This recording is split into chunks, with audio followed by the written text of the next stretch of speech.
One of the complaints I get a lot is when I talk about buying aftermarket product, that China junk on Amazon, Facebook Marketplace. Never buy that Amazon junk. That's just junk. It's all junk. Junk, junk, junk. Buy OEM. So when you buy OEM, you're definitely going to bump up the cost a lot. The thing is OEM doesn't mean it's actually made by the company that produces the equipment. So Briggs & Stratton, for example, they don't produce all the parts that go on a Briggs & Stratton. Somebody else does. They just buy it.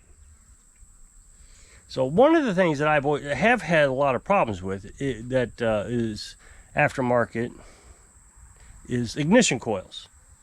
And the only ones I've really had a lot of luck with is HIPAA. I've talked about HIPAA. I'm not trying to sell it on this channel, but I like the HIPAA. They've always been pretty consistent. So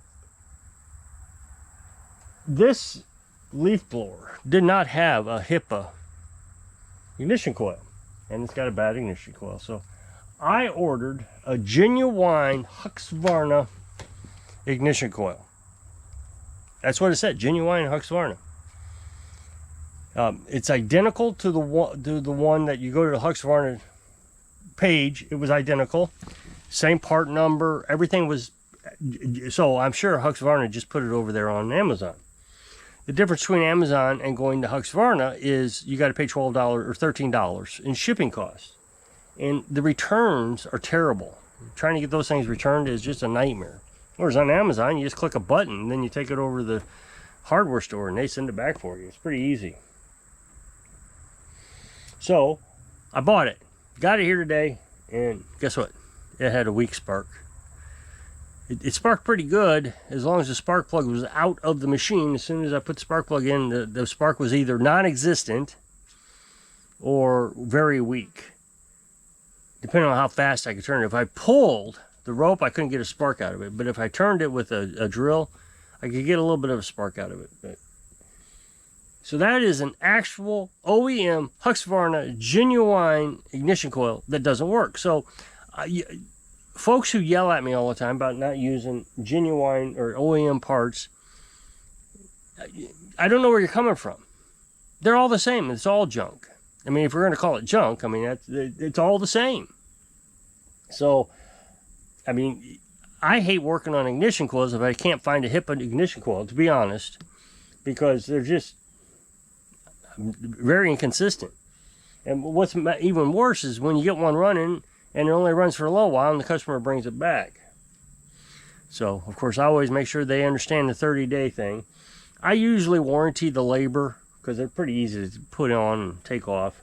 But I always let them know that if it goes out after 30 days, then they'll have to buy the replacement part. That way I don't out that money.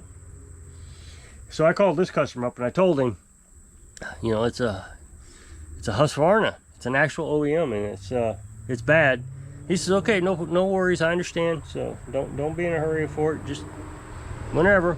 So at least I get more time with this thing, and I can just keep replacing them until I find one that runs.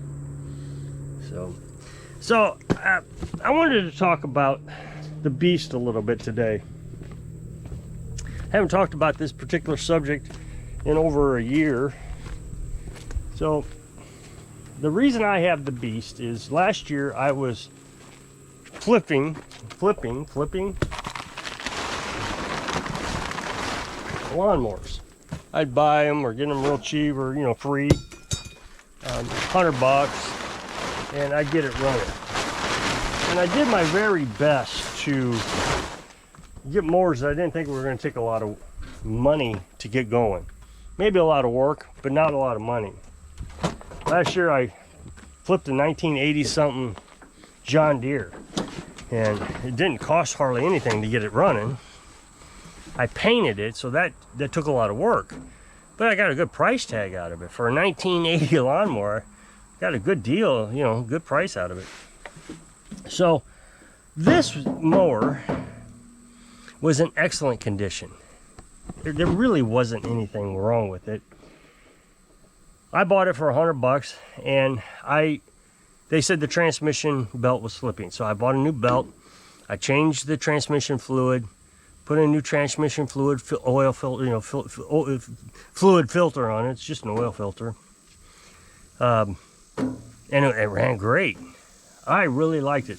I painted the hood, and I had a dent in it, and I was able to sell it for a lot of money. Because this is a garden tractor. This is not a lawnmower. I mean, it's a garden tractor. It's got the beefed up transmission. It can carry 1,000 more pounds than what a lawnmower can pull. So a lawnmower can pull, like the John Deere down there I got, can pull 500 pounds. This can pull 1,500 pounds. It's designed to have a plow, a front plow or a back plow or a tiller, and you can hook up the PTO to different implements. Of course, you all know that I put a winch on it so I could have it for a tow truck. I don't mow with it. It's just too big to mow for our little, you know, most of our place is just wooded area. So it's too big to really mow. But it's pretty handy to move things around, or got, you know, these great looking tires on it. Love those. So I sold it. Well, within 15 minutes of dropping it off, he calls me up and says, the belt broke, the mowing deck broke. Well, he was brush hogging with it. I'm sure those who were with me last year remember this. So I brought it back.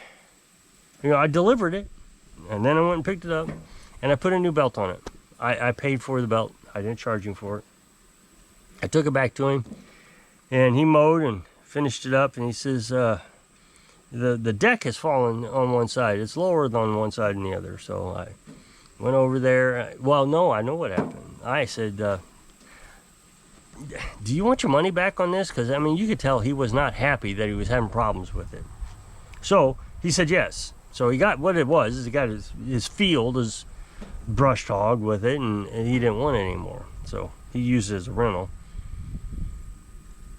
But all it was is just a little art pin that popped out. That's it, just a little pin. And I mean, that was like a 3-cent problem. So I gave him his money back. He gave me a bad review on the internet. So I've decided I wasn't going to sell lawnmowers anymore. I didn't want to risk it. Now, people are going to say, as is. That's what you do, as is. And I did. Everything I sold, I had in there as is. But that does not stop people from complaining. I don't understand. I mean, last year, that's all I got in the comment section. Well, if you sell it for as is, I realize there's probably no legal liability for the mower breaking down right after he bought it. But that's not what I'm looking for. I don't want the complaint. I'll lose business. At least that's my thinking. I'll lose business. People are going to say, well, he's a reputable person in the community. Why would he lie about anything? Like I said, I haven't decided. I'm not going to flip anything. As a matter of fact, this mower here, it actually has me a little worried. The entire wire harness has been chewed up by what they call a pack rat. I mean, it's just all of it was eaten up. So I told them what it was going to cost to replace it, and the mower was about, you know, worth about the same cost. So I think it was $500, and the mower is worth $500. So they said, just scrap the mower. So I have found on the John Deere over here that I got a wire harness that will somewhat match up to it. I will have to make some modifications, and I'll have to cut some wires and extend some wires out, but in all, it will work. At least it will work with the key. So I'm going to put that on there, and then I'm just going to donate it. So when the people who gave it to me say, well, you fixed it, why didn't you fix it for me? And I'm going to say, well, here's the thing. I used a used wire harness on it. There's no way I can guarantee that. I have no idea if it's going to work. It might work for a while and then burn up. Who knows? So I couldn't sell it. You know, I couldn't fix it up for you for a reasonable price. But putting a used piece on there, you know, I can donate it. I didn't make any money off of it. And, you know, that should because I can't warranty a used harness. That should clear up any misgivings. The thing I want to get back to is the Beast here. Since I bought the Beast back, it's had a few issues. It's been a great lawnmower for it's a year 2000. I think it's 2000 is when it was made. So it's been a great lawnmower. I mean, I absolutely love this thing. It's had a few issues, like all used things do. So I brought it back, and over the winter time, the ignition coils went out. Cost $20 to replace. And then this last spring, the flywheel, one of the magnets fell off the flywheel. Now, if I had to warranty a flywheel, I would just buy a new one. But since it's mine, I just glued it back on and hope for the best. It has worked, but I can't warranty that. I have no idea if how long it's gonna last, or if it's gonna last at all. So, if the guy who bought it would have kept it, so now he has bad ignition coils and a new flywheel, which is really expensive, probably about $300. And then just recently, a fuel pump went out on it. Again, fuel pumps, $10. I mean, they're not expensive at all. I got 3 of them down there in the camper. They came free with, carburetors that I bought. So it has had some issues, but nothing serious. I've replaced the bushings on the front wheels because they were kind of flopping around a little bit. Actually, no, just this wheel, just the right wheel. So that would have been $20. But my point is the guy who gave me a bad review on this because of a bad belt and a pin, can you imagine all the complaining he would have done if he would have kept it and had to keep bringing it back to me for all these parts? And what about the flywheel? Now again, legally I'm in the clear because I said as is. But that flywheel, there is no way I would have bought that. No way. If the flywheel was just too much money, it would have been most of the cost of the lawnmower. So basically now, I would be just giving him a lawnmower like that one. I'm just donating it. And, I could almost see that he wasn't going to take a 30-day warranty or anything. He was going to want a lifetime warranty. Again, not anything he could have done legally, but he could have just kept ruining my reputation every few months when this thing breaks down. It's a 25-year-old lawnmower, so you're going to have to expect that it's going to break down some. So I was talking to Carolyn about this, and what are you going to do? I mean, I got a customer at Husqvarna, leaf blower actually. He's a salesman, and we were talking about selling things. He called me up and said, "Hey, do you have a backpack blower?" And I went through the scenario that I don't sell anymore. I got a bad review, and I realized that I don't want to sell used equipment because of the reputation problem, even though I'm selling it as is. He says, "Oh, I don't give a hoot about the bad reviews." Well, that's fine, but I don't know how I can deal with it. It's a small community. Let's just say there's 100 people in this community. There's the outskirts and all that, there's a lot more, but there's 100 people in this community. And one person is upset, just one. So that's 1% of the community that's upset. And how many people does this guy know? 50? So he tells his 50 friends that I'm terrible. I don't warranty anything, and everything breaks. So now I only have 50 people that I can do business with. So, that's a huge loss. So it's better that I didn't sell it. Carolyn was talking about, used cars. They're as is. Her son just bought a fairly nice car. I mean, it's not bad, but it's used. And he's had it a few months, and the radiator's leaking on it. And it's got a bad starter. Well, I mean, when she told me about the radiator leaking and the starter, I didn't immediately think, well, he should take it back. That's terrible. Her and I both was thinking, well, it's a used car. That's what happens. It's used.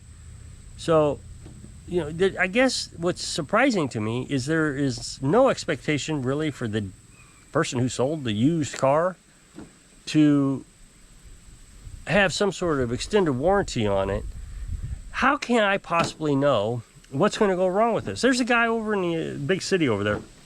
He buys and sells these things.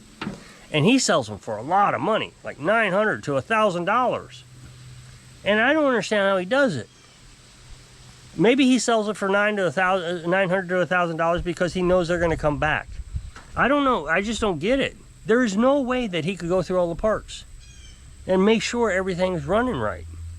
I mean, you would have to replace all the belts, probably all the tires, wheel bushings, ignition coils, and what about a flywheel? Did he buy a new flywheel? How is he going to guarantee a flywheel? I'm not saying he is guaranteeing this stuff, but somebody's going to complain eventually and say, hey, you know, he sells junk equipment. I don't know. To me, the reputation is more important than trying to fit into that market. Even though it's as is. Like I said, I know legally there's nothing they can do, but they sure can ruin you financially. So if you'll click this up next box, it'll take you to a video on my other channel. Really appreciate it if you go check it out. So if I can inspire you to avoid issues in your community so you can live your dreams. Thanks for watching.